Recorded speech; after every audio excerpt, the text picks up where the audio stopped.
Writing at Level 5, Tips and Tricks to Succeeding. My name is Steph Bennett. I'm a Learning Development Tutor in the Hub. Today's aims: to develop an understanding of academic expectations at Level 5 with a focus on reading, writing and criticality. We will look at levelling up, academic reading, academic writing, critical writing and some tips for moving forward. Let's get talking. Well, as we're online, let's get thinking. What are your expectations of Level 5 academic writing? And what are your concerns, if any, about this academic year? Pause the video for 3 minutes and jot down your ideas. Level 4 to Level 5. At Level 4, you are expected to demonstrate knowledge and understanding of concepts. Can you explain ideas and concepts? Can you explain theories? Level 5, you're expected to think critically and demonstrate criticality in academic work to show a deepening of your scholarly underpinning of practice. Can you explore how ideas and concepts work? Can you demonstrate application of theory? What's the same? Breaking down the assignment brief is exactly the same. You need to be thinking about what type of format it is, what the weighting is, what it's instructing you to do, what the big picture topic is, what angle you're looking at the big picture topic from, your module outcomes, your rubric, any appendices on the assignment brief that may show you how to structure your assignment. If you need any more help with that, look back at the Writing at Level 4 video. Academic reading. Read before you start to plan. Start with your broad reading. Then focus your reading. Read current things, read core things, document your findings via your reading tables. Reading tables are available to download via the Learning Development Blackboard. Planning assignments. Design before you dive in. Ensure your assignments have a beginning, a middle and an end to take the reader through the narrative. Cohesive and unified assignment structure. Make sure your sentences flow. Get to the point and stick to the point, and ensure total clarity throughout so your message gets across as clearly as possible. Backing up with evidence. Don't make assumptions. Support, support, support. So do your academic reading to bolster what you're trying to say. Clear academic writing style. Be formal, be succinct, don't use contractions, don't use conjunctions, and try and avoid slang or colloquial phrasing. What's different? The scale. We're now looking at whether you can maintain criticality throughout your assignment, from introduction to main body to conclusion. We're looking for depth. How far can you push those ideas? When you're thinking about your criticality, what this information suggests and why this information is significant, that all ties in with this idea of depth. And finally, criticality. Can you use your analysis of the existing theories and frameworks and models to develop new ideas? New ideas possibly about your professional practice. New ideas about the topic you're exploring. Level 5 is about building on the academic skills you already have. Basically, we just want to see more of absolutely everything that you've already been doing at Level 4. Let's get thinking again. On the task sheet that is about to flash up on the screen, there are a set of statements. But can you tell me which are descriptive and which are critical? I'll scroll through it a bit at a time. Make your notes. So here you can see the statements down the left-hand side and D or C down the right-hand side. The first one is descriptive. The second one is critical. I'll scroll through slowly and you can decide the rest.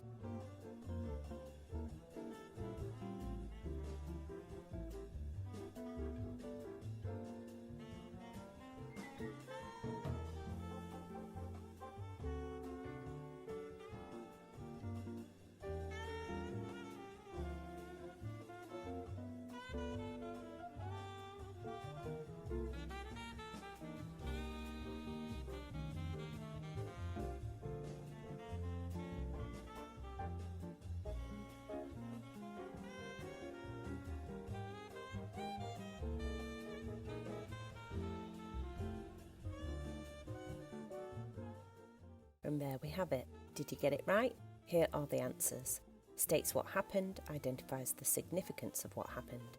describes qualities or properties of something, evaluates strengths and weaknesses of that something, states the order in which things happened, makes reasoned judgments about the order of those events, explains how to do something, argues a case for the appropriateness of that approach according to the evidence, explains what a theory says, argues why the theory is relevant, notes the methods used, explores whether a method is appropriate or suitable, says when something happened, contextualises that something to investigate its significance, outlines different components, weighs up the importance of those component parts, states options, argues for or against selecting that option, lists in any order, structures information in order of importance and relevance. In order to write critically, you need to take it from the left-hand side to the right-hand side. You can find this table on the Learning Development Blackboard under Academic Writing, Academic Style, Descriptive v Critical. It starts with reading. Locating suitable literature. So last year you already did quite a bit of this, so let's do a little refresher. We're going to start by locating suitable resources on your reading list. Remember, essential, core, recommended. Dip into there first. Then you can move to the advanced search on WorldCat catalogue. Let's have a look at that now. Here you can see advanced search.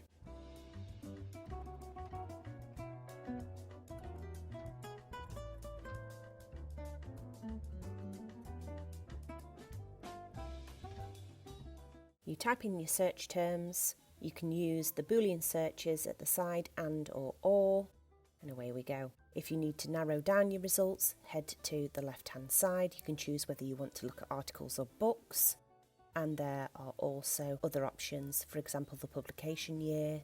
And if you want to select specific journals to look at, here you go. You can also use Boolean searches on Google Scholar. Here is an example of one: talk partners, in double quote marks, and primary education, also in double quote marks. We'll take a look at Boolean searches in just a second. Book in with the library to locate further sources. Here is an example Boolean search. You don't have to make your Boolean searches this long, by no means, but here you can see synonyms are separated by the word or, and different words are separated by the word and. Everything is placed in double quote marks. Let's see what this returns on Google Scholar. Remember, the function of Boolean searching is not to get the fewest possible results, but to return the most relevant and suitable results. So please don't panic if you've not got fewer than 200 results returned.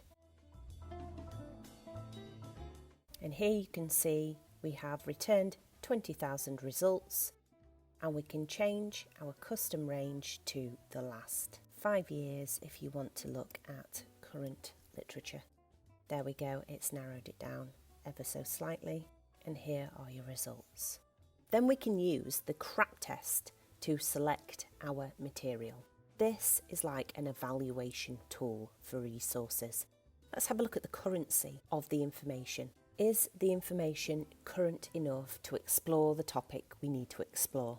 That will be totally dependent on the topic you're exploring. It doesn't always have to be in the last 5 to 10 years. Relevance. Is the source that you are scoping useful and relevant to your needs? Authority.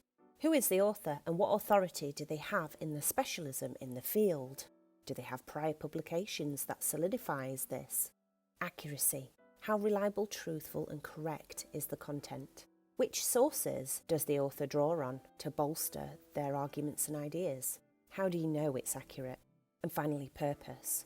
For what reason does this information exist? Is it trying to persuade you in some way? Is it there to inform you in some way?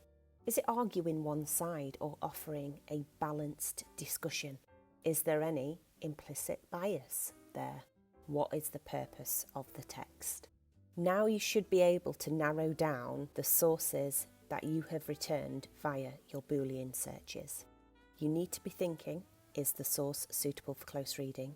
And is the source suitable to use in that particular assignment? Let's get thinking again.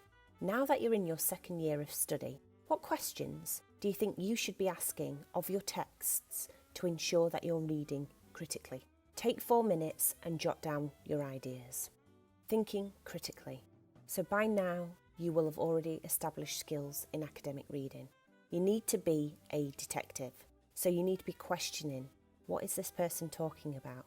How might this idea be applied? Why? When? At what point? So what? What does that mean? What does that suggest? Why is it significant? Which takes you into evaluation. What is the significance? Analysis. Let's take this big picture topic and narrow it down into smaller subtopics and explore them at depth. Contextualising. How is this idea relevant in the present day? How was that idea relevant at the time? Critiquing. Who says this? Who supports that idea? Who says this? Who supports that idea? Look at both sides of arguments, strengths and limitations to help you come to a conclusion. Here are a set of questions you can ask of your text to ensure you are reading thoroughly and critically. I'll scroll through them as slowly as I can so you can make a note. Here we've got all of our what questions.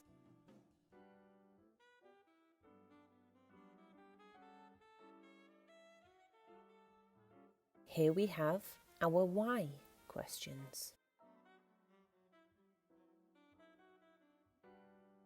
Here we have our who questions. Our when questions. Our where questions. Which questions. How questions. And how else. If you use the Tom Chatfield reading table available on the Learning Development Blackboard, you'll also see a set of questions down the left-hand side. What topic is being addressed? What's the author's overall argument? What is their reasoning? What reasoning have they used for this argument? What evidence have they drawn upon? How convincing is their argument? Do you have any follow-up questions now that you've read the piece?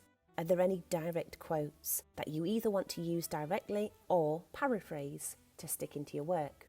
This is a really great critical reading table, and it will help you to up the depth of your written work. Academic writing, from descriptive to critical. So we know critical writing requires a slightly different approach to descriptive writing.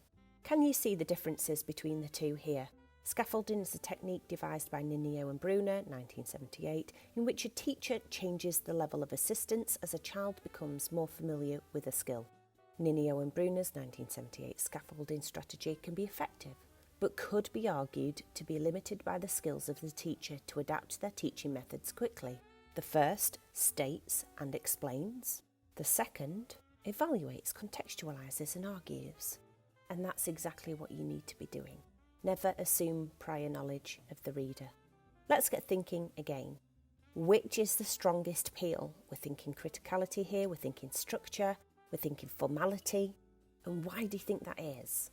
Take a few minutes to jot down your ideas. You can pause the video on each of the paragraphs. Paragraph 1. Pause the video.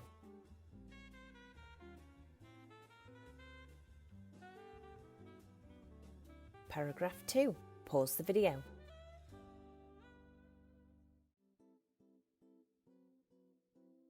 Did you get it right? It's sample A. Here we can see Jones and Smith as a nice synthesis of ideas, really bolstering that argument we're trying to have. We can see that the evidence from the literature has been backed up by an example. We can see the phrase, "this is significant," so we know it's stepping into that criticality. We can then see a flip side argument, however, as Thompson and Reeves have noted. So we're looking at the limitations as well as the benefits of an idea. And then from that, we're coming to that conclusion of how things have been planned in light of benefits and limitations. We can also see a very clear peel structure, a very clear point at the top, a very clear link sentence at the bottom. In the second example, we can see a lot of direct quotes. In fact, we've got a quote drop there, a quote just in a sentence by itself, with no explanation as to what that means or why it's there. We can see explanation without the criticality in there. So we've got elements like this can be seen in Science Lesson 2. And then we've got this idea of cross-curricular approaches are good, but we don't know why. Then we've got really definitive phrasing. This shows it is important, but we don't definitively know that. This suggests it is important. So as we're now working at level 5, we want to try and reduce the number of direct quotes we are using. And where we can paraphrase, that's a really good approach to take because it shows you have read the information, absorbed the information and interpreted it.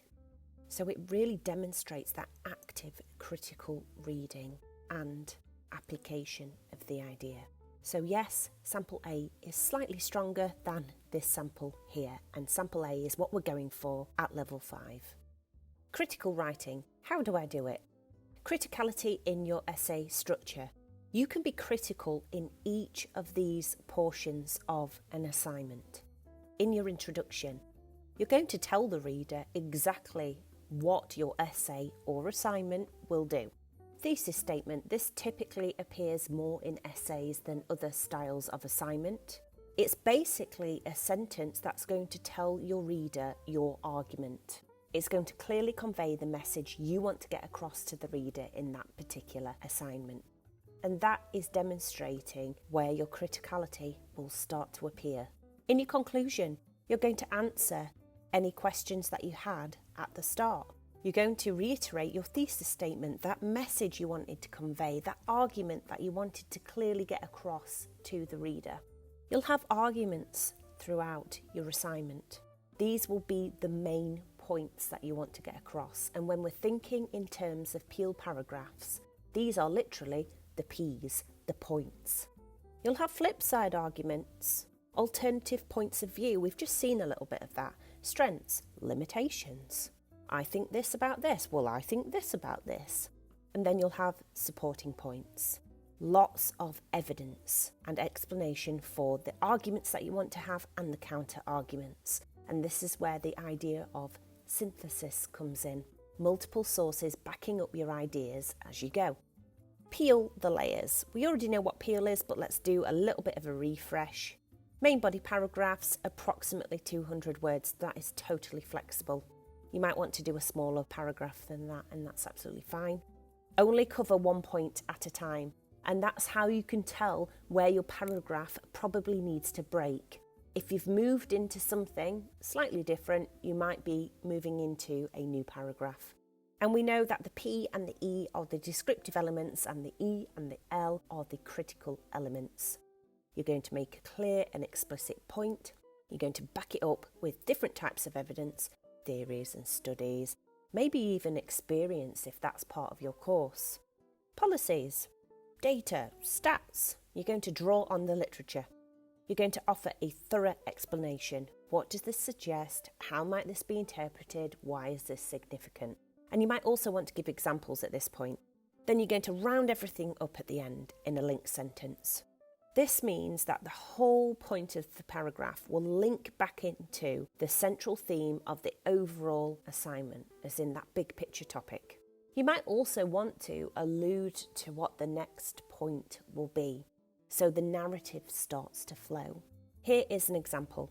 You can see this is a slightly more detailed example that you might have seen in previous years because we've got a synthesis of sources in there. A scaffolding approach can facilitate differentiation between pupils of different abilities, a clear and explicit point. In the evidence, we've got a bit of Smith, and then we've got it bolstered again by Barnett, Travis and ZB, who, by the way, are not real authors, so please do not look for them. You can see when you synthesize, it's written in alphabetical order, BTZ, not chronological order. Then we've got some nuts and bolts critical sentences. This suggests that, this might be interpreted as, this is significant because. And finally, we're wrapping up at the end with a link as a result. This Peel paragraph is a placement paragraph. If you don't do a placement on your course, you don't need to include that sentence. Here is a more complex example. You can see in the green, Castagno and McKinley, Harberman et al. And McConnell et al. Is our synthesis of sources. You can see lots of literature has been drawn on throughout this paragraph. You can also see how the person who has written this paragraph has kind of created a nice little triangle of literature, because we've got our theories through Walker, Noddins, Castagno and McKinley and the rest of them. We've got that tied into policy and government guidance through teacher standards and national curriculum. And then the closing piece to the triangle. We've got a study thrown in there as well. So you don't have to just look to the theory. If there are studies in your area, you can also look to the findings and outcomes of that study and how they bolster your ideas, or maybe even deviate from what the theories are saying, because that allows you more scope to be critical as well. You can see there is hedging language used in this paragraph. Can therefore be argued. It's not definitive, it's saying we could possibly argue this. We've got this notion could be applied. We've also got signposting language. This highlights. This is supported by. So we know where we're moving to in the paragraph. We've got synthesis, which we mentioned. We've also got paraphrasing throughout. In fact, there's not even a single quote in here. We've got that triangle that I mentioned, policy, pedagogy, studies. And we can also see a peel structure, except we have got a topic sentence first in the form of the Walker sentence. How to paraphrase then? You probably have had some experience in doing this at level 4. If you're still struggling, firstly think about changing words. If you're given the word students, you can change it to learners. Then think about changing word forms. If you've got the word success in there, it can become successful. And off the back of changing word forms, you will notice your sentence structure starts to change around it. So there are the starting points. You can also head to Scribbr's 5 steps to paraphrasing. Let's have a look at that. Here is Scribbr. It gives you a bit of blurb about what paraphrasing is, and then you can see we've got the steps to paraphrasing. If you don't want to read the guide, you can click on the video. If you do want to read the guide, it has some examples of how to paraphrase correctly. Here's the original, and once you've completed your paraphrase, you must cite it using the Academic Integrity Guide. If you're paraphrasing from a single page of text, add a page number. If you're paraphrasing from multiple pages of text, do not add a page number, only author and year. Remember, writing at level 5 requires you to be clear, concise, and most importantly, understandable. So don't try too hard to sound academic. We've got this sometimes distorted idea of what being an academic is. For example, during the preceding Yuletide celebration, I bestowed upon you the intangible yet profoundly significant gift of my emotional vulnerability. Yet in a stark and immediate betrayal, I'm not going to continue reading this. We don't want to see this, but can you guess what this is? Yes, it is Last Christmas by Wham. How about this? Can you guess what it is? It's Humpty Dumpty. So we're not looking for overly complicated writing. Just get your message across clearly. And that means reading your work back, maybe reading your work back out loud to check the syntax flows. Academic Phrasebank is really great for sentence starters, specifically if you're looking to be critical. Let's take a look at their Being Critical section. And here it is. Let's click into Identifying Weakness in a Single Study or Paper. Here you have all of your sentence starters. However, Smith fails to fully define what, Jones fails to acknowledge the significance of, the author overlooks the fact that X contributes to Y, what Smith fails to do is draw a distinction between. Plenty of sentence starters there to stop you from procrastinating and set you off on your way. So when you don't know what to say, head to Phrasebank. Let's get thinking again. This is the final task of the session, and it requires you to put the peel paragraph in order. So pause the video on the first slide coming up. Did you get it right? Here is the point, followed by the evidence, followed by the explanation, and finally, the link sentence. Well done. Moving forward then, you can book a one-to-one with Learning Development, Digital Learning and the Library. We also run a bunch of workshops this academic year called Second Year Success that help you to deepen your critical academic writing. The Learning Development Blackboard is chocker. It is full of examples of how to write academically, read academically, reflect academically. Scribbr, another great place to head for guides on academic writing. And finally, do not forget to use the Academic Integrity Guide when you want to cite and reference. And if you have any questions or suggestions, there is my email address. Thanks so much for sticking with me today and see you soon.